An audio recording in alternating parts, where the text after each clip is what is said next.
toward her ongoing recovery over the total loss of her home, please feel free to drop that in as you walk by. We've had a great start to that, but she's got a long road ahead of her. We good? Perfect. We normally film at 8 o'clock, but MediaCom is very reliable, I think. But when they do go out, it always seems to be 5 minutes before we start to film the sermon at 8 o'clock. And we have to have Wi-Fi to do that. So I'll look down at Ashley occasionally. You know, once a quarter, I'll look down at her and she'll go, I'm like, okay, let's move on. And we'll try to get it at 9:15. So welcome. Those who are on Facebook, sorry we're late, but we're here. Now, the 1982 World Series winning St. Louis Cardinals were a team of what I would call unsung heroes. Now, they did have 2 future Hall of Famers on their roster that year, Ozzie Smith and Bruce Sutter. But for the most part, they were made up of what I would call situational players. Guys who may not be the biggest names in the game, but who work together to get the job done. And maybe the most unsung hero on the team was this guy, Glenn Brummer. Now you might be saying, who? And to that I would say, exactly. Brummer was a 3rd string catcher. Not all baseball teams even carry 3 catchers. Fortunately for Brummer, the 2nd string catcher also played 1st and 3rd, a guy named Gene Tennis. So Brummer made the roster. August 22nd, middle of a pennant race, playing at home, Busch Stadium, Old Busch. Brummer was on 3rd, game tied. So Brummer represents the game-winning run in a pennant race late in the season. Now, he wasn't exactly known for his speed, so no one expected about what was about to happen. The pitcher comes set, and he looks in for the sign, and Brummer breaks for home. He's going to steal home plate. And the whole idea of stealing home plate is you got to time it just perfectly. You need to be fast, and you need to have a bit of luck. Because the whole idea is catching the pitcher by surprise. So the pitcher is set, Brummer breaks for home, and the whole stadium goes up for grabs. So the pitcher tends to, in that case, panic for just a blink of an eye, and then they fire the throw home trying to catch the runner. Well, the pitcher did that. Somehow, Brummer beats the throw, slides in under the tag, safe. Cardinals win in a walk-off, huge victory. One sportscaster, or sports writer who wrote about it, described Brummer as not only the slowest guy on the team, but said he was probably the slowest guy in the entire stadium that night. And he stole home. Amazing. Now, fast forward several years. We're serving at our first church at Fairview Heights, Illinois, and I'm going to preach on Glenn Brummer. I've preached at him at every church we've been to, because he's kind of this hero of mine. And I wanted to make sure I had the facts straight, and the internet wasn't then what it is now. So I called KMOX Radio, the voice of St. Louis and the sports voice of the Cardinals. And I asked to speak to the sports department. Well, Hall of Fame announcer Jack Buck had literally just been on KMOX Radio moments before I called. That's what made me think, hey, I'll call them, they would know. So I get the operator at KMOX, and she says, you know, who can I connect you with? And I don't know how these words came out of my mouth, but I said, could I speak to Jack Buck? And much to my surprise, she said, hang on a second. And I'm thinking, what did I just do? And all of a sudden, that highly recognizable voice is on the other end of the line. Well, my jaw dropped to the floor. Because that's like, whoever you're the person you most look up to, that's what it was like for me to talk to Jack Buck. I was floored. So I picked my jaw back up off the floor, and I told him why I was calling. And he talked to me for a good solid minute or two that day on the phone. And in the context of the conversation, Whitey Herzog was the manager. I said to him, did Herzog send him? Meaning, did Herzog give him the green light to run? And Buck laughed and he said, you gotta be kidding me. He said nobody knew that Brummer was gonna run. Okay, fast forward again. Now our older son Sam is a student at Illinois Wesleyan University in Bloomington, and I read that the Cardinal Winter Caravan, one of their stops that year was Illinois Wesleyan University. Well, I couldn't, based on the day it was and the time it was and my schedule and how far Bloomington was from where we lived at the time, I couldn't go there. So I called Sam and I said, hey, if I send you a baseball, would you go to that event and get Glenn Brummer's autograph on the ball for me? He said, yeah. So I did. Now, if you've ever been to one of those things, usually you've got 3 or 4 active players and 2 or 3 alumni. So you got 6 or 7 guys up there in a row at a table, and you just walk along the table, and they each take the ball and they sign it. So you end up with 6 or 7 signatures on one ball. I didn't want that.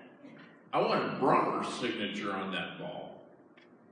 So Sam goes, he said, here are these active Cardinal players, and they're like, hold the ball out, and he says to each one of them, no, I'm waiting for Glenn Brummer.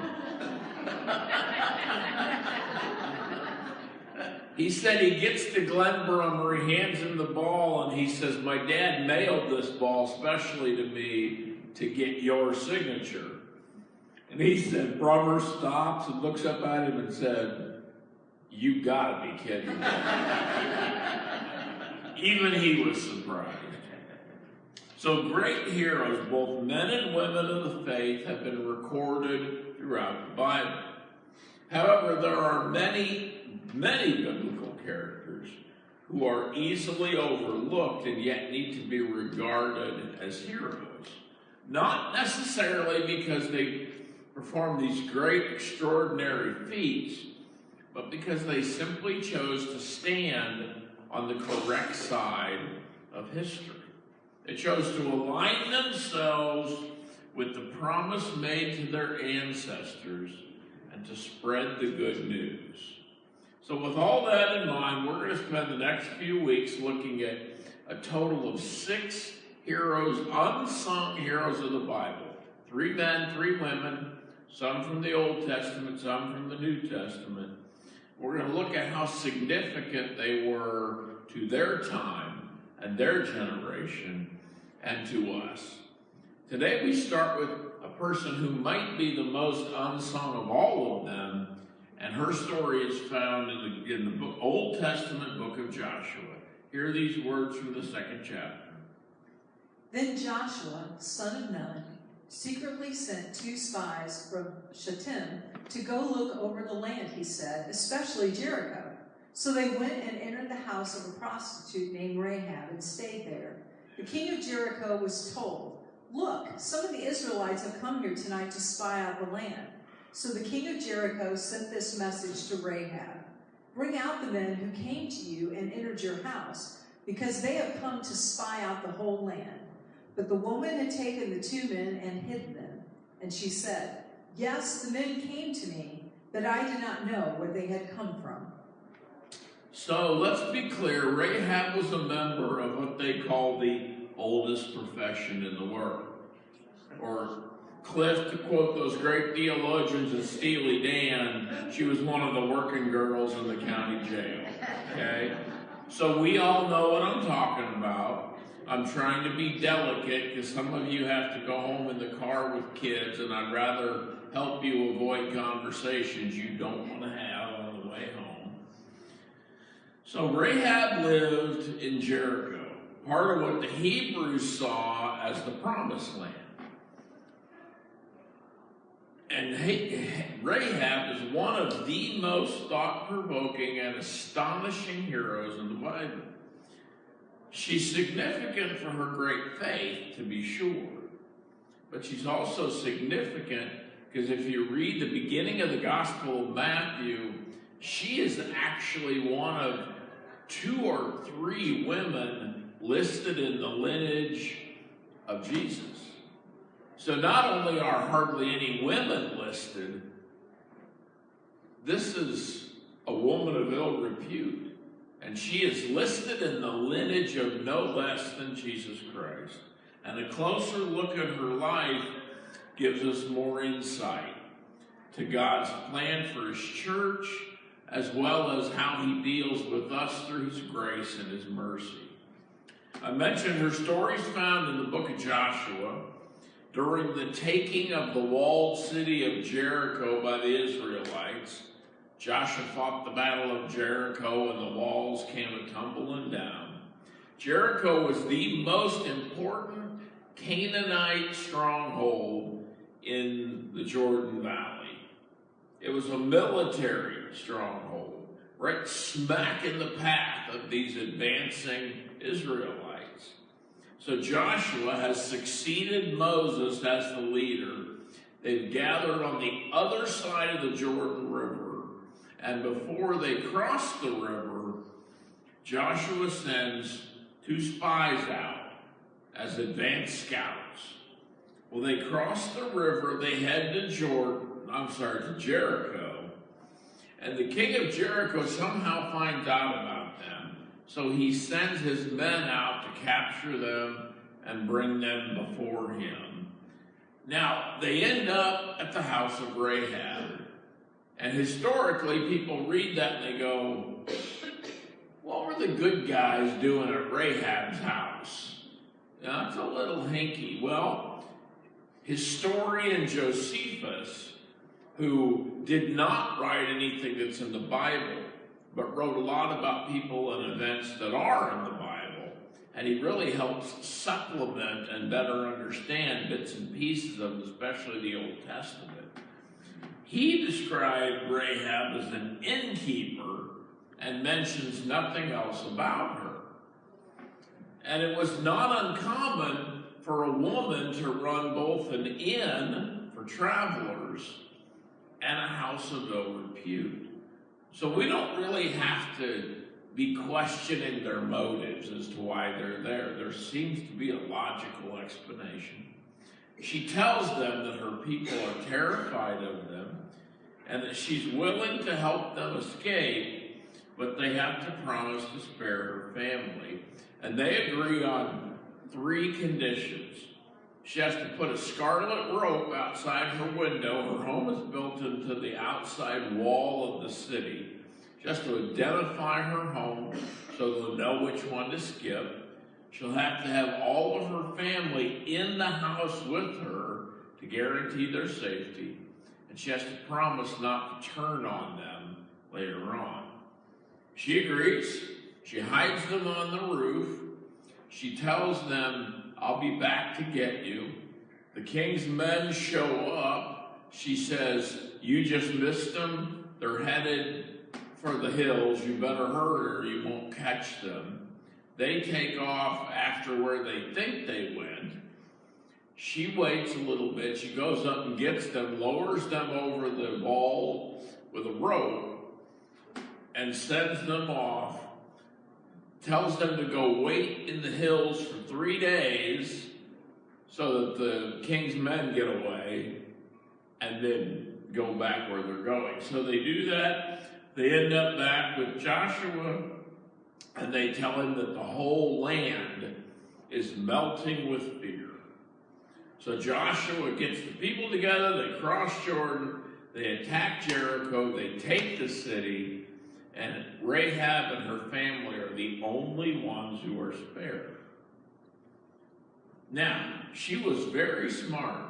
She had a plausible story ready when she was questioned. She hid them well. She created a sense of urgency so that the king's men would go on a wild goose chase.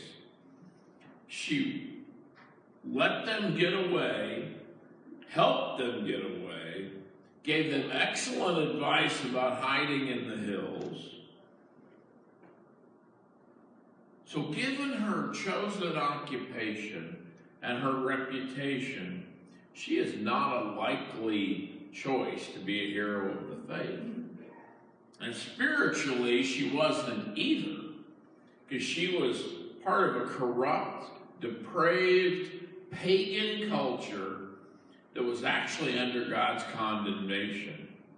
But she had a change of heart. Because to be honest, she betrayed her people. That's how strong